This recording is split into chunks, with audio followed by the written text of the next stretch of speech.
On l'appelle le train en retard quand sa tête s'en va, mais elle est toujours là. Pas à pas, elle cherche, elle marche son chemin, en partant vers d'autres chemins qui viennent à elle. Les impasses la retiennent que pour un temps perdu. Soudain, un sentier la ramène sur ses pas.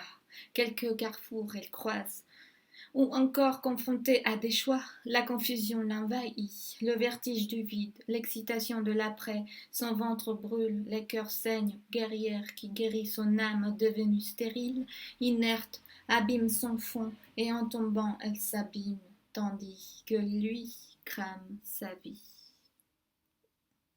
Mais elle soulève la vue en remontant la rue, et même si la pente lui tombe dessus, aussi longue et insaisissable qu'un gratte-ciel, comme un projet trop fou voué à l'échec, elle s'en fout.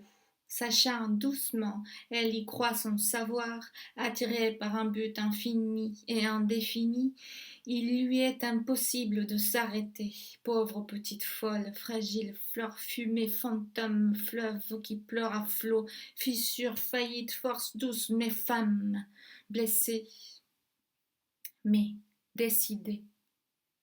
Et même si le souffle s'essouffle et la flamme se perd dans le couloir de l'obscurité, alors elle regarde là-haut, en glissant en arrière, traînant son poids, le cœur lourd, la tête remplie avec un enfant qui pleure sur ses épaules, son pas ralenti, se laissant attraper dans des sables mouvants. La fatigue est coupable jusqu'au désespoir. Elle s'enlise en criant ses raisons, ses mots invisibles, et étouffée comme la fin d'un murmure, sans écho aux oreilles remplies de boue de son amant, elle va jusqu'au bout de ses peines. Mais ces mots sont d'amour, ils dansent dans le vide, comme des lucioles qui cherchent un espoir, tombant en mourant, laissant des trous noirs, laissant de cendres comme des petits papiers cramés, des corps dénudés et destinés à leur fin, comme une prophétie de fou, ou une victoire perdue d'avance. Mais elle avance, renaissant de ses cendres comme le phénix, déployant ses ailes peu à peu, alors que lui, pendu, en suspens seul, est condamné à errer, attend sur le quai, comme une pendule d'un horloge qui s'est arrêtée. Hélas, le train ne reviendra jamais.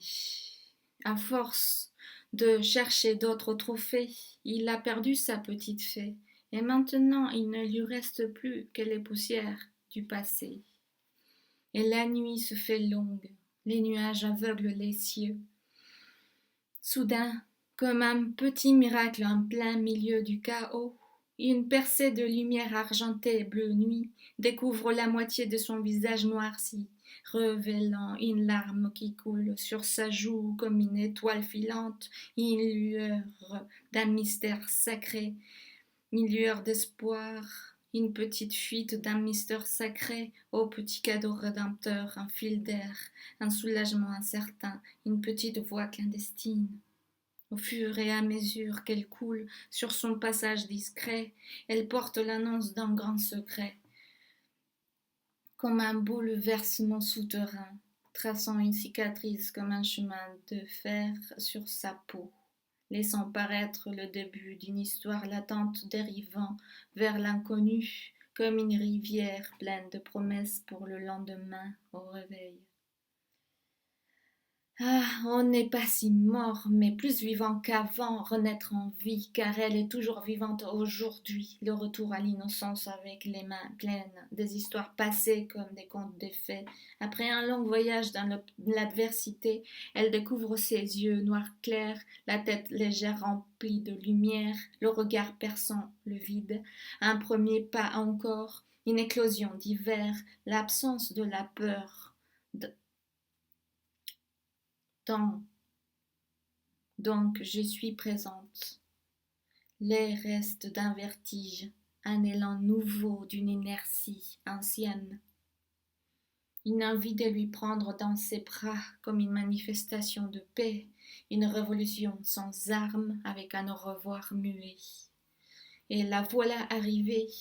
C'est parti, C'est reparti, rien ne l'arrêtera, même s'il lui faut prendre des pauses et que les murs s'opposent, même si les tyrans se déchaînent, les nymphes se réveillent, ou la veuve aux cheveux d'or veut ma place. Et même si les vipères se tortillent ou les fauves ont faim, elle sait combien la victoire sur elle-même a été dangereuse et longue, mais annonciatrice d'autres victoires. Sa vie ne filera plus devant elle, car elle a pris la route en sachant qu'elle n'a plus besoin de courir, même si tout va vite, et tout va si vite. Je ne rate rien, tout va bien, et si un mal de tête revient, j'en ferai mon allié. Car j'ai goûté à l'éternité.